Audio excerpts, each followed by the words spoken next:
we're going to finish up on a bit of politics tonight. This is a really interesting one. Really? It's quite a long. I know we never talk politics, so this will be a bit new. Hopefully, people will stick by us with this conversation. But first of all, let's just possibly do this. I think we missed Exaldiers earlier. That says set up and knock it out of the park. I think we missed it. I apologise, Exaldier.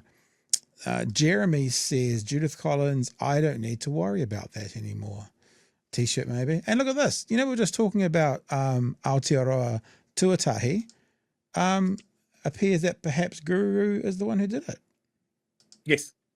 I didn't know that. He's the one that flicked it to me on Mastodon. Nice. Mastodon. Are you still on Mastodon? I thought Mastodon had died. Is it dying? It's dying. I do put the clips up there. In all honesty, I don't spend as much time on it as I do on Blue Sky. But yeah, it is definitely still there.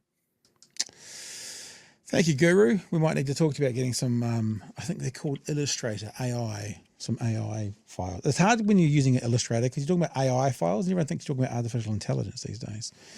Okay, let's get into this last story. Real interesting kind of roundup by old mate, TV3 senior reporter, whose name just jumps out in my head because she blocked me on Twitter a while ago. Anyway, it'll come back once the story starts. And having a bit of a crack at Luxon for not being there. But also, did you know Mr. Peters voted for a policy today from Labor, or this week I should say, from Labor, and one from the Greens as well. Wondering if Mr. Peters is actually being truthful and just supporting good ideas, or wondering if he's kind of signalling Mr. Seymour, so when I'm no longer Deputy Prime Minister, just be aware of what I can actually do in the House, sonny boy. Just wondering. Today was the last sitting day of Parliament before a recess, and wasn't it obvious? Winston Peters doubled down on his inference that immigrants shouldn't be allowed to refer to New Zealand as Aotearoa. While I don't know why. I've been thinking about this today. What does he think he's getting out of this? It's just talking to his base. It's actually not even his base. It's a portion of his base. It's his base from 10 years ago who used to talk about, foreigners buying houses. He's talking to that part of his base. Because the other part of his base, the cookers and stuff, some of those guys are fine with Māori language, they're actually a part of who they are as well. So it's intriguing that he would double down, especially when he gets made to look like such a fool. When he gets challenged, shouldn't all New Zealanders be treated the same? He has to say yes to that. So why are you giving Ricardo some crap? And he can't really answer that then. So it's an obvious falsehood that he's doing. And I'd like to understand why. Judith Collins was forced to defend her male colleagues' comments about menopause, period products, and why women allegedly can't work as late as men. And our senior political correspondent Jenna Lynch reports the Prime Minister missed the whole thing. When the PM's away, his deputy gets a say. The name of this country was always New Zealand until Pemba Reeves Hang on. in the 1880s. Hang on. Was always? Was always. Yeah, because he was there at the start. But was always. What about pre-European? That's part of the word always. So Mr. Peters was always. In fact, if you totted it up as to has it been longer been New Zealand or Aotearoa, which would have a longer history, I wonder. They think that Māori got here between 1,000 and 800 years ago. We were called New Zealand, it was 1770s that Abel Tasman came through, So let's say 250 years ago. He did a drive-by. Always? And named it after a shitty Dutch province. It's so dumb. This is the guy who's taken on board the cookers conversations about words needing to be accurate. What does the dictionary say about the word woman? What does the dictionary say about the word always?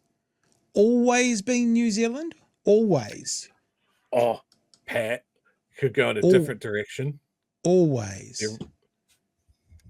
The original settler name for New Zealand was Māori land. Yeah. Okay. Well. Oh, could you imagine? Could you imagine just the sound of popcorn in the distance and it's just people's brains exploding? Always. Let's just have a listen again. The name of this country was always New Zealand Always. until Pemba Reeves decided in the 1880s that he would call it Aotearoa. doubling down on his Name of New Zealand war while speaking on the Prime Minister's behalf. We are going to not make a name change for this country until, in the democratic traditions of this Just remember the man sitting right to his right, who is actually looking away, and looks like he's looking away in shame. He swore his oath to Aotearoa. He didn't mention the word New Zealand. Just think last week, was it Tamapōtaka, who was this week in the House, who talked about Aotearoa? Peter said nothing. It's just so blatantly see-through. Do you know what I mean? great nation, we first consult and get the agreement of the New Zealand people. Oh, can we just suggest 79 years old, 79 years old, I don't think anyone would disagree. I've been around Winston Peters since, for 20 years now, basically.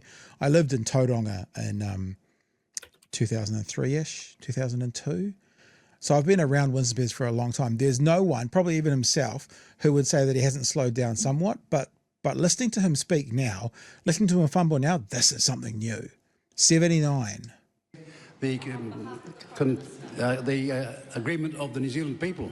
Yesterday, Winston Peters argued Ricardo Menendez March should not refer to the country as Aotearoa, as he'd only migrated here in 2006. Fuck. How long do you have to be in New Zealand before Winston Peters thinks of you as not an immigrant but a New Zealander? Yeah. You know, our policy's been that if you arrive here legally, you have all the same rights and privileges as someone who's been here. So the same rights and privileges as Tamapōtaka, to call it Aotearoa, the same rights and privilege as Shane Jones, who's sworn allegiance to Aotearoa. This is what I'm saying. It's so transparent. It's so transparent, I don't actually understand what's going on. People aren't this dumb. People aren't this stupid. Because even if people wanted to support him, his own followers, as soon as you say those two things, it's going to be a bit like, oh, yeah, well, don't really have an answer for that. Oh, I can't really tell. It's so transparent. It's so transparent, I don't understand. Yeah, so the follow-up question to this, right, he's answered, if you arrived legally, you've got the same rights and privileges as every other person in this country. Right, so that runs completely counter to what Shane Jones said yesterday, which he arrived too recently to have the rights to call it Aotearoa. Yeah, because Tamapōtaka Or is is Māori. Winston, is Winston saying that he didn't arrive legally, that he jumped the fence between us and Mexico? Where are you right now, Winston?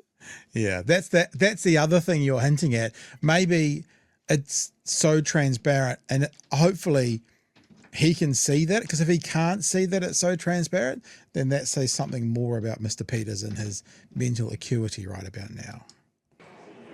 In terms of genealogy speaking, 1,000 years. Again, in the absence of the Prime Minister, Peters answering on his behalf. Do Winston Peters' comments suggest that New Zealanders who were born overseas should have fewer rights than those who were born here? And if so, will he condemn that? Look, it is very, very clear that Mr. Peters made no such suggestion at all.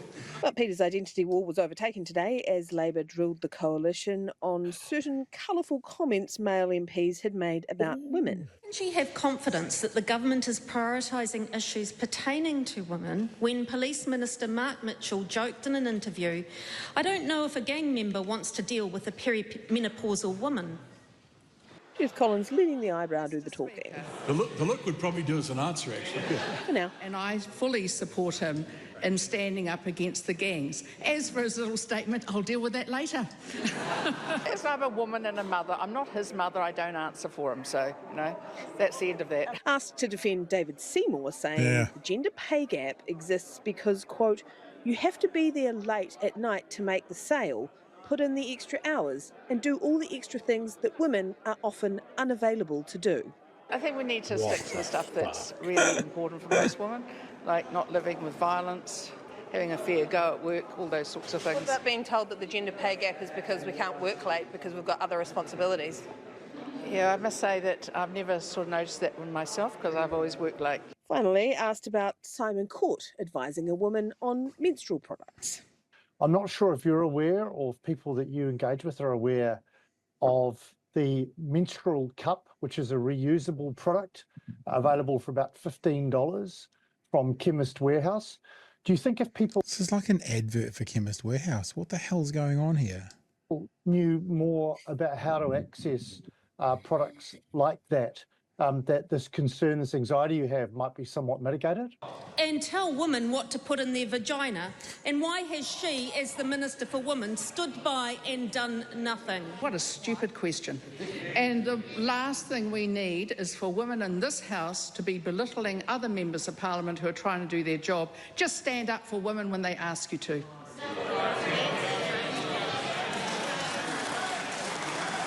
New Zealand First rolling in for backup. But I think we're all equally shocked at the way the House has been demeaned by that sort of behaviour.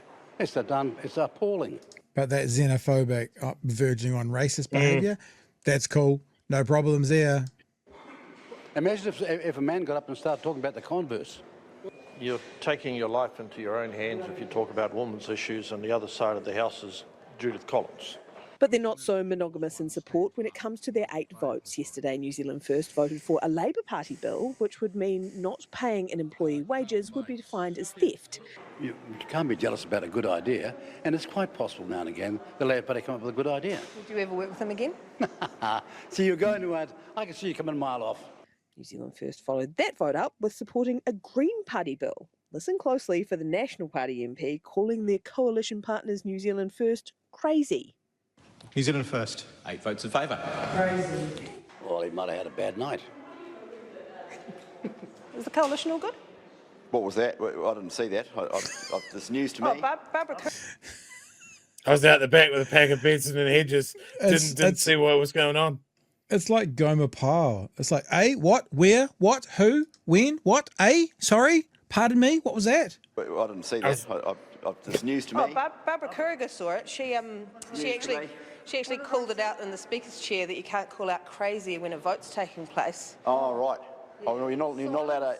Who was that? Oh, look, I actually honestly don't know. The Mental Health Minister says the relationship is so intact, it's bordering on romantic. Yeah, look, I think we've got a lot of love for each other. And, I mean, it was shown on Valentine's Day, wasn't it? Was it? Yeah. I wonder if they're gentle lovers, or not. I don't know. So, Well, I mean, it was Valentine's Day, and that's the day to show love. With New Zealand First? Well, just everyone. Love is in the air, apparently. Now, we don't normally show the commentary.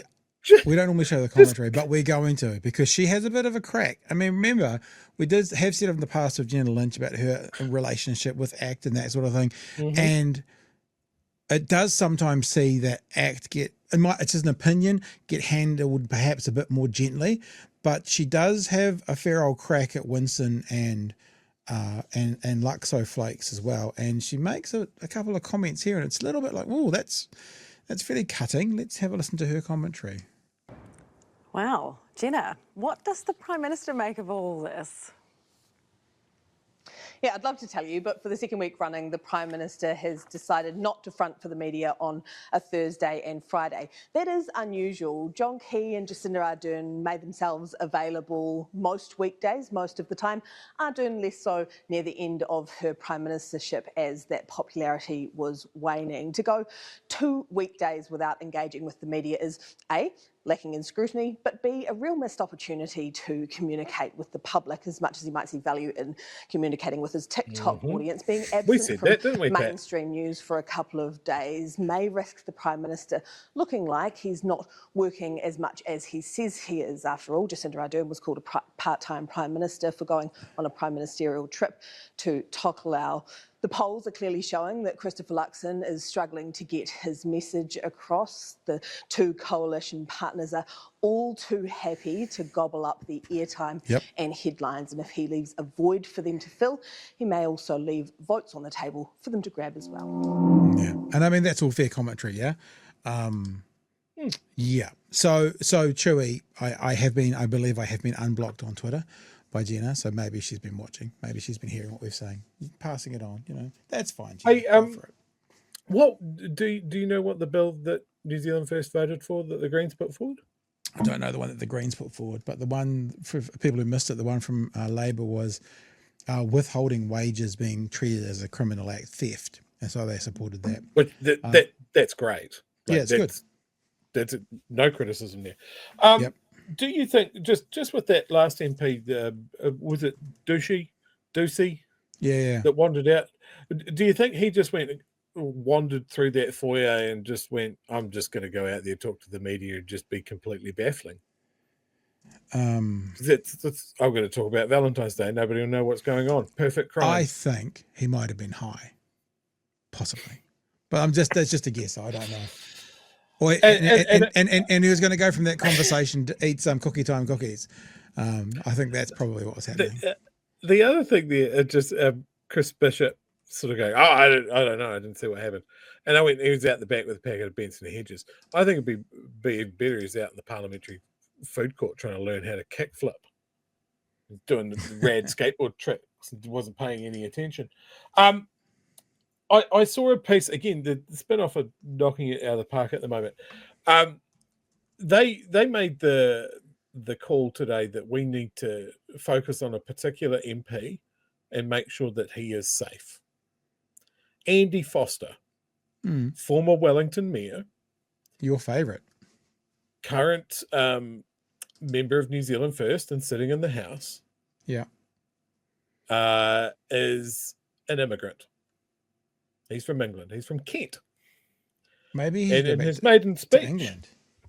He did part of his maiden speech in Māori.